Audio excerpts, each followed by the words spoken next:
झप्पी देने की कोशिश की हाँ, है। जादू की झप्पी देने की कोशिश। जी संजय जी, आप क्या कहेंगे? Share market investment start, several segments of the insurance sector need an expansion.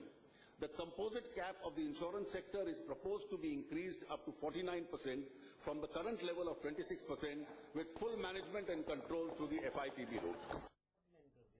तो हमने जो अभी सुना, विनोद जी कह रहे हैं कि इंश्योरेंस सेक्टर को भी आरटीआई के लिए खोला है, अब 49% कर दिया है। पहले जो अभी हम डिस्कस भी यही कर रहे थे, इस पर आप क्या कहेंगे? देखिए, इंश्योरेंस में अभी तक 26% स्टेक के साथ इंश्योरेंस कंपनीज हैं, उनको इंडियन उनके पार्टनर्स हैं यहाँ पर, तो अभी वो 26% स्टेक के साथ काम कर रहे थे, अब उसको बढ़ा करके उन्होंने 49% कर दिया है। तो नेचुरली उससे भी आपका फंड इनफ्लो बढ़ेगा, इंश्योरेंस कंपनीज के लिए ज्यादा अपॉर्चुनिटीज हैं, आपको आने वाले समय में अच्छी पॉलिसीज और देखने को मिलेंगी, आपका इंश्योरेंस प्रीमियम कम हो सकता है जी।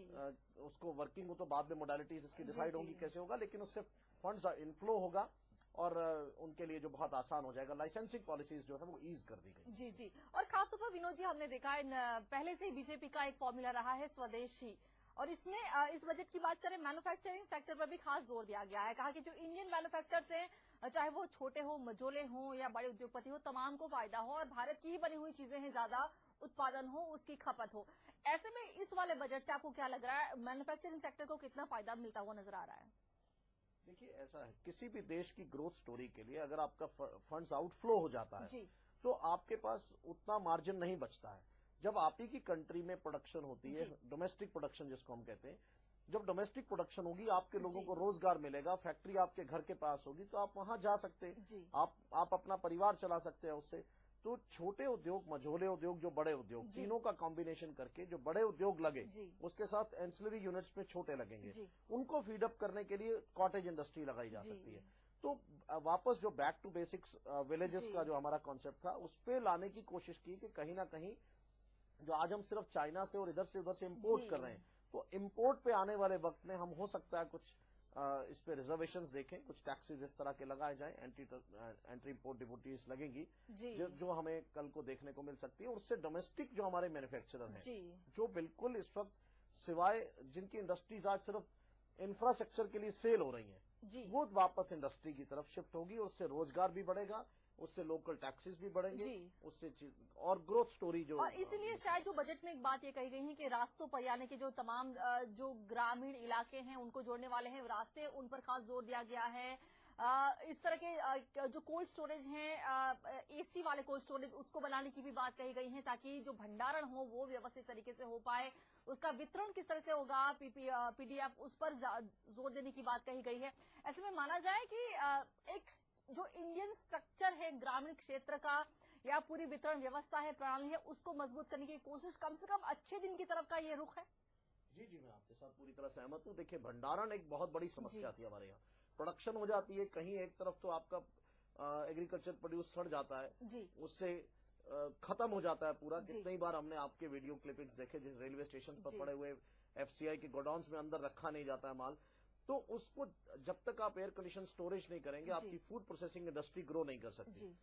अभी इसके साथ और आगे फूड इसका कोल्ड चेन का कॉन्सेप्ट आएगा कि कैसे पहुंचाया जाए आप तक उसको, जिससे वो खराब नहीं हो, उसकी शेल्फ लाइफ बढ़ाई जाए, जिससे कि तभी प्राइसिंग कंट्रोल हो सकती है। प्राइसिंग कंट्रोल करने का एक मैकेनिज्म है कि जो आपका प्रोडक्शन जो है जहां हुआ और जहां उसकी डिमांड है, वहां तक पहुंचाने के लिए वो बिल्कुल ठीक हालत में पहुंचे और उसका प्राइस भी ज्यादा नहीं बढ़े।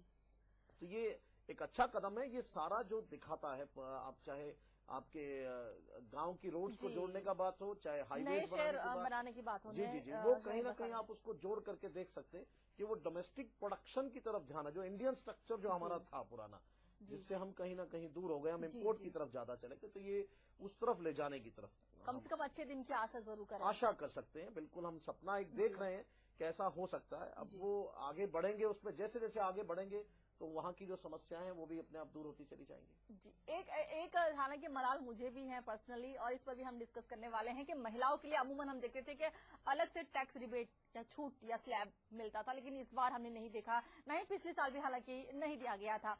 महिलाओं की सुरक्षा पर खास जोर देने की बात कही गई है इस बजट में। पहले ये सुन लेते हैं अरुण जेटली ने क्या कुछ कहा था महिलाओं की सुरक्षा को लेकर। Women's safety is a concern shared by all honorable members of the House. We need to test are different approaches that can be validated and scaled up quickly. An outlay of rupees 50 crores will be spent by the Ministry of Road Transport on a pilot scheme on the safety of women in public road transport. A sum of rupees 150 crore will be spent by the Ministry of Home on a scheme to increase the safety of women in larger cities. It is also proposed to provide a crisis management center in all districts of the NCT Delhi this year. In all government and private hospitals, the funding will be provided from the Nirbhay. Fund provide किए जाइए, funding will be provided, लेकिन वो कितना होगा वो नहीं कहा है।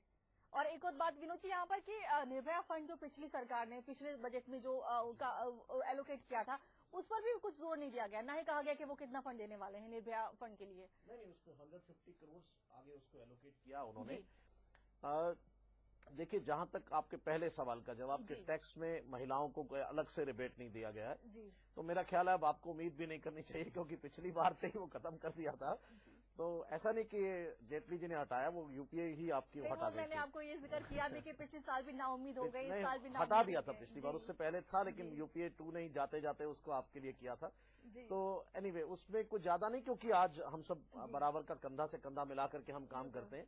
तो दूसरी जो बात तो सिक्योरिटी वाली बात है, उस पर जरूर मैंने पहले भी कहा कि एक शर्मनाक बात है कि इस दुनिया की आधी आबादी जो हमारे साथ बैठ करके काम करती है और हमें उसकी सुरक्षा की बात करनी पड़ती है, तो ये कहीं ना कहीं हमारे लिए शर्मनाक है, हम इस समाज के लिए।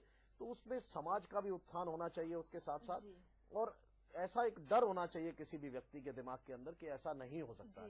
तो उसके लिए जितना कुछ किया जाए वो कम है, और ज्यादा किया जाना चाहिए, जिससे कि ये डर बैठाया जाए कि ऐसा कुछ होगा तो इसका नतीजा क्या होगा। बिल्कुल, तो ऐसा किसी भी व्यक्ति के लिए, इंसान की जिंदगी इंसान की होती है। तो ये मैं इससे पूरी तरह से, जेटली जी ने जो 50 करोड़ रखे, उन्होंने खुद एक बात कही कि इसके लिए डिफरेंट ऑप्शंस ट्राई किए जाएंगे, और उनमें से कौन सा वैलिडेट होगा अभी किसी को नहीं पता कि कौन सा काम कर सकता है। लेकिन उम्मीद ये की जाएंगे कोई ऐसा मजबूत एक्शन जो होगा सामने आएगा। जी, लेकिन उन्होंने उसको वैलिडेट किया कि मैं मतलब अपनी सोच को क्लियर कर दिया कि करना तो है, कैसे होगा, कौन से ऑप्शन से हो सकता है। Women security is a prime area and there is no compromise on that. बिल्कुल कोई कॉम्प्रोमाइज नहीं किया।